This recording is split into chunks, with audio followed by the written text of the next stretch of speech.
Hello everybody, welcome back to Kanga TV, home of North Melbourne fans, and welcome to, not a review. I did say last night on social media that I would not be doing a review of the Good Friday game because I don't think anyone needs to sit through more pain and more trauma than was experienced by everyone, or North supporters anyway, at Marvel Stadium yesterday afternoon. It wasn't a Good Friday, it was quite the opposite.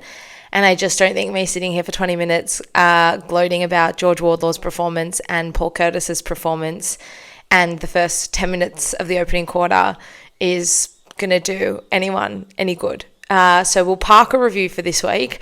I don't really think it's necessary. I don't think, like I said, it's going to do anyone any good. But what I thought might do some good is just to sit down and have a chat with you guys. I stayed at Marvel Stadium until the final siren, and I think I was in the minority there for North supporters. It was a really hard afternoon as a North fan for so many reasons. And this video, I guess I've been thinking about what I've been trying to say and the sort of things I want to talk about, and I guess you're never going to hit every point you want to make, and it's never going to be perfect, but I will absolutely try my best to put how I'm feeling into words and what I sort of see going on, and hopefully try and find a way forward for all of us, because I did say at the end of the Crows game, we were sitting 1-2, had a pretty close contest with the Bulldogs, obviously that great win against the D's, and then for the most part, a pretty entertaining and good contest with the Crows at Adelaide Oval. And I sort of said, I'm going to sit here and we've got a few weeks. And if we play our best footy, not just from what we had shown so far at that point in the season, but also what we were facing on the other side, I really thought that we would be able to get a better read on where the club's at and where our on-field performances sit and on-field form sit. And I'm sitting here on the back of a third thrashing. Well and truly, the reality is facing me. And while improvement isn't linear and progress isn't linear, it needs to head in an upward trajectory and an upward trend. And right now, it's quite hard to see that, which is a really hard pill to swallow. And it's sort of hard to understand how we're at this point now, because the VFL has had a very strong start to the season. And so clearly there's depth there. And we've had patches in every game, probably with the exception of yesterday, the Good Friday game, where we've shown something. I would say the opening 10 minutes of yesterday's game was pretty good, but we never were in it after that. I mean, the game almost looked like it was over by the end of the first quarter. We did fight back at different stages in the second and in the third, but it was never going to be enough. We simply weren't applying enough scoreboard pressure. We weren't generating enough forward 50 entries to actually challenge what Carlton were doing at the other end. And kudos to Carlton, because you can only beat who's in front of you. They had some key outs, no Harry Mackay, no Brody Kemp, to add to a list of injuries that has been mounting for weeks. So for them to put all of that aside and come out on Good Friday when everyone's watching and belt us is a phenomenal performance. We are a bottom four side, but I didn't think going into this game that there was much separating either side based on form. And so if you take that into consideration, it's an emphatic win for the Blues, and what it'll do for them in terms of their season from here on out, no doubt will fill them with a lot of confidence, and they may get on the run they were hoping to see from the start of the season. So kudos to them and congratulations. Once again, got the better of us on Good Friday. Unfortunately, seems to be one of many trends for the North Melbourne Football Club over the past however many years. A real change and a real shift in emotion, I think, for a lot of us yesterday. I think a lot of us have been really patient. What the club has gone through probably over the last 8 years, I want to say, roughly 8 to 9 years, has been nothing short of emotional and nothing short of extreme highs and lows. And for a lot of the last 5 years, a lot of despair and a lot of waiting for that magical shift, because we all have been told that things can turn, and when they turn quickly. But we're still sitting here waiting for our chance for things to turn. And I did a preview with Terry from Blue Abroad during the week ahead of the game, and I did say that it's great to have the likes of a Brisbane or a Hawthorn and the rises they've been through. Even the Giants, Aidan Corr spoke about it when he was there. It did turn really quickly, and these case studies are great, and they are something to aspire to, sure, and they're something that we can hang our hope and hang our hat on. But just because it's happened to others, it doesn't guarantee it's going to happen to us. And it should happen, because the talent on field, I mean, yesterday we had all of the top 5 draft picks playing together for the first time: Harry Sheezel, George Wardlaw, Zane Dersma, Colby McKercher, Fino Sullivan.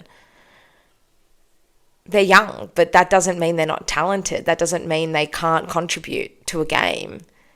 And we had our ass handed to us, to put it lightly. They just wiped the floor with us. And like I said, I stayed till the end of the game, but a lot of people didn't, in protest. And I completely understand that perspective.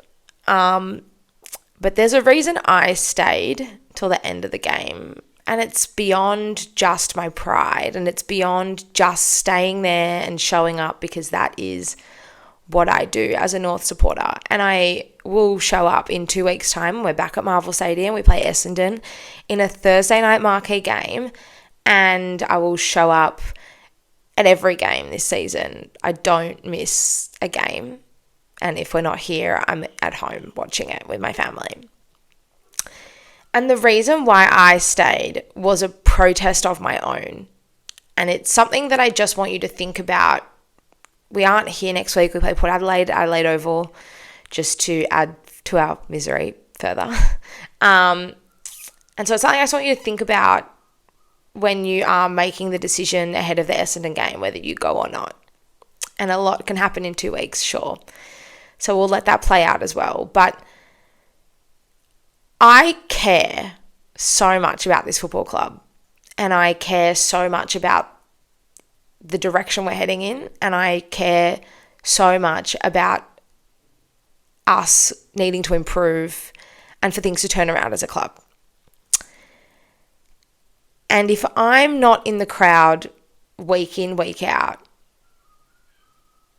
and if I don't show them that I care, then how on earth are they going to be motivated in themselves to turn things around if they can't see it on the faces of the supporters sitting in the crowd? Because 5-6 years ago, maybe even further back than that, 10-15 years ago, let's say, early 2010s, there were 10,000 people rocking up to games where North would play an away team, or, North would play the Bulldogs on a Sunday afternoon.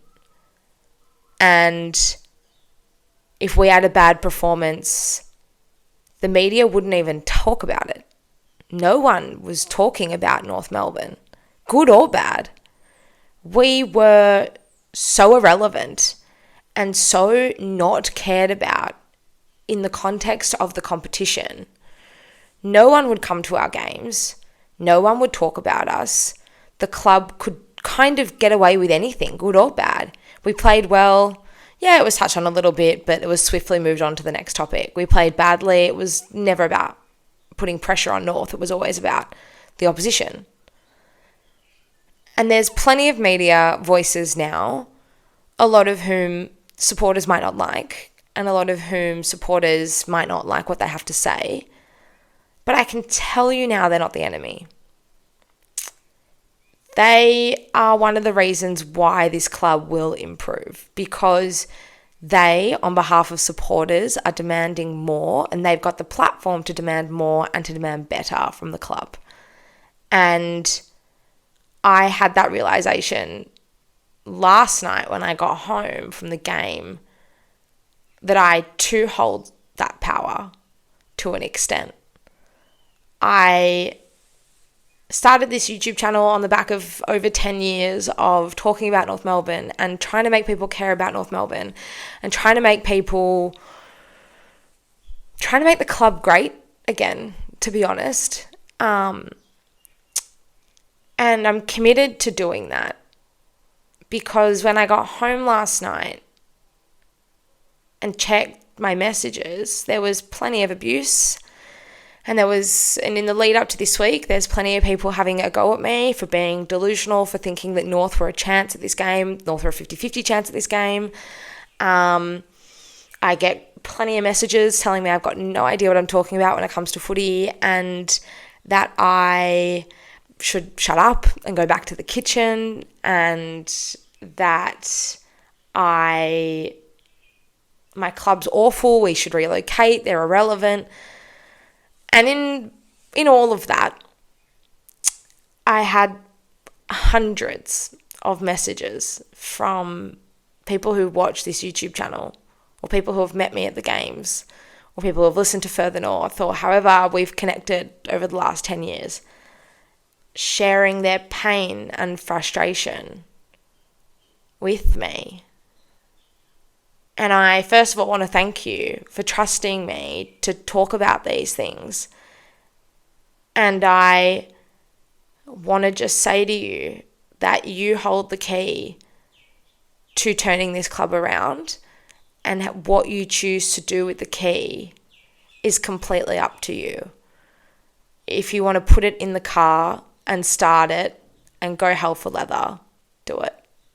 If you want to shove it in your back pocket and walk away and ride a bicycle instead, go and do that as well. But I would urge you to think about your approach to the next few weeks as a supporter. Take some time to process it all and to try and enjoy the rest of the weekend with your families and Easter. It's such a nice time of year. And think about how you want to make a difference in the quest to making this club great again. Because I know what I'll be doing. I will be there in 2 weeks' time and physically demanding improvement from my seat at Marvel Stadium. Because I know deep down that that's going to be the best way we're going to get a response out of this group. I don't need to put them on blast. They would absolutely know there are issues there. I don't need to do that, because I know they know that there's problems there. I did a video earlier this week talking about some stats about North Melbourne this season, and we are in the bottom 4 for defence this year amongst the competition. So when you go to selection table and you neglect that issue again, how can you expect things to change on the field? Nothing changes if nothing changes. Isn't that what the saying is?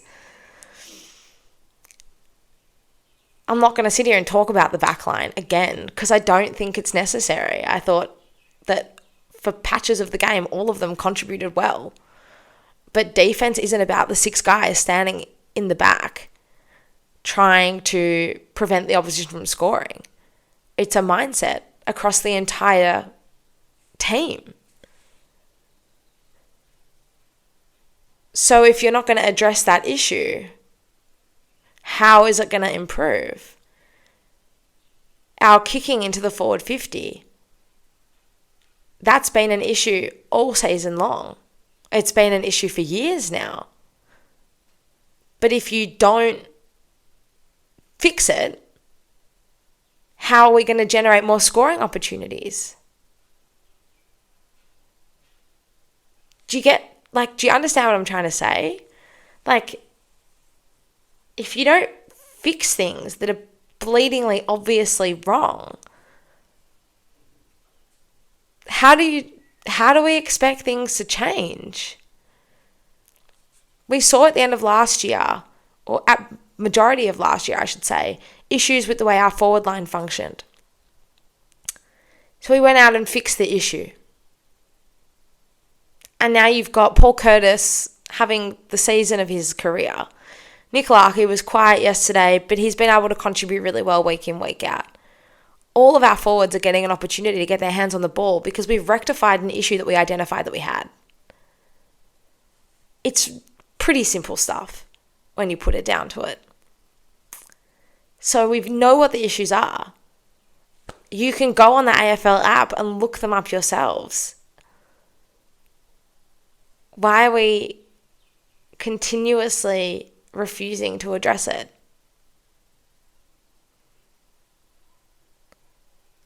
This club is so unique. It's so special. We've been through so much together as a collective.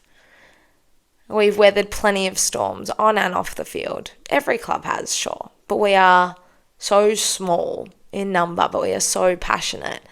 And last night, I just sat there and questioned if this club deserved it. Do they deserve the passionate fans that they have? Do they deserve the unwavering support that they have? Right now, probably not. But without it, there's no way forward. And it's all well and good to say I'm not going to games. It's all well and good to say I give up. It's all well to good and throw your hands up in the air in protest, and that's fine. And if that's the approach you want to take, I'm not going to be the one to stand in your way. Absolutely not. I can't tell anyone how to approach this period of time with the club. But I know how I feel. And I think there's a lot of people who will be watching or who have watched in the past or who will find this YouTube video and it'll be the first they see, that they bleed blue and white. And they love the football club. They love the players. They love the staff. They love the sense of belonging that it brings them. And it's the hope and the knowing that it's going to get better that will keep them pushing forward every single week. And I know that's where I sit. And I know that the only way I would walk away from the club if there was no club to stand by.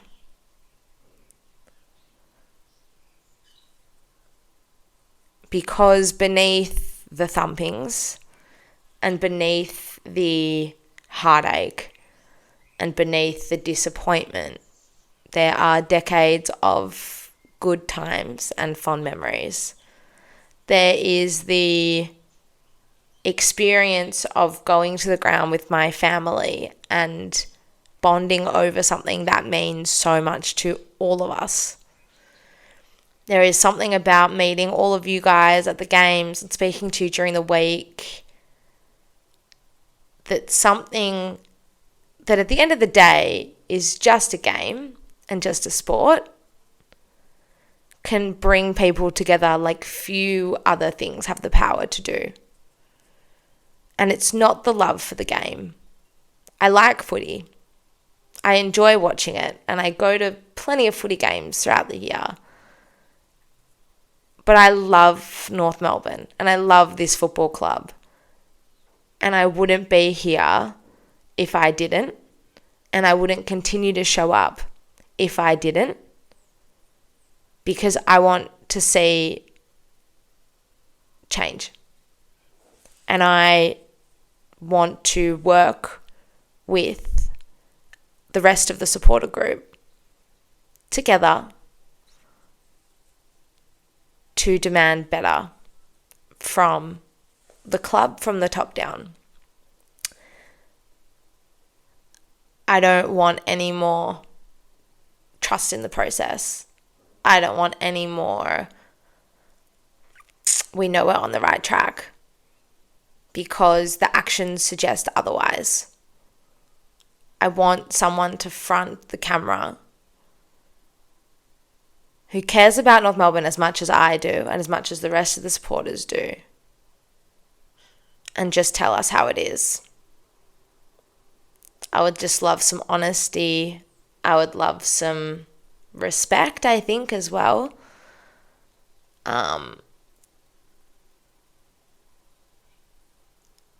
Yeah. I want us to start respecting ourselves and our supporters and the jumper. And I want us to start respecting where we're at realistically and what we need to do to turn it around realistically. I don't care about the other 17 clubs, what they've been able to do, what they can't do, who we're better than, who we're worse than. All I want to know is that this club is focused on being better than what they were yesterday and last week and the week before and the week before that and the years and seasons before that as well. Because that's actually the only way we're going to get better.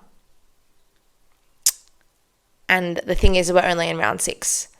There's a lot of time and a lot of footy to still play out. And we could still win 7, 8, 9 games this year. It's not out of the question. Maybe it is out of the question, but I would like to think it's not out of the question. But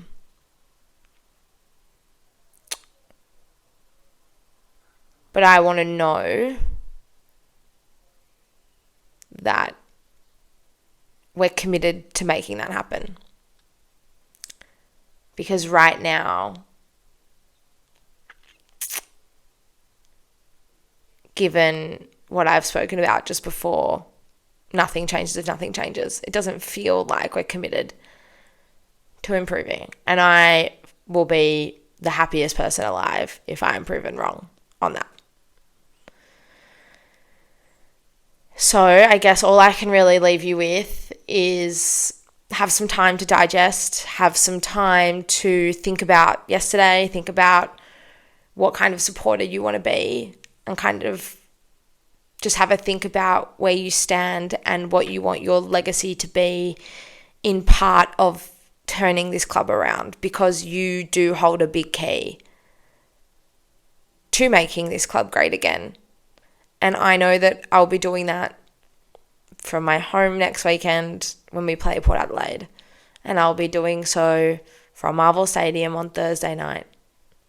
We've dreamt about a commercial fixture like we have this year.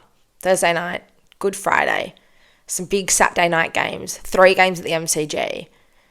We're not just going to get handed those to us again on a silver platter if we don't show up, both supporters and the club. Hold up your end of the bargain and hope that the club comes to the party as well. Please. That's all I can encourage you to do. Have a lovely rest of your weekend. Have a happy, safe Easter. And I will see you later in the week as we look over to Adelaide Oval and our round 7 clash against Port Adelaide. Go Roos.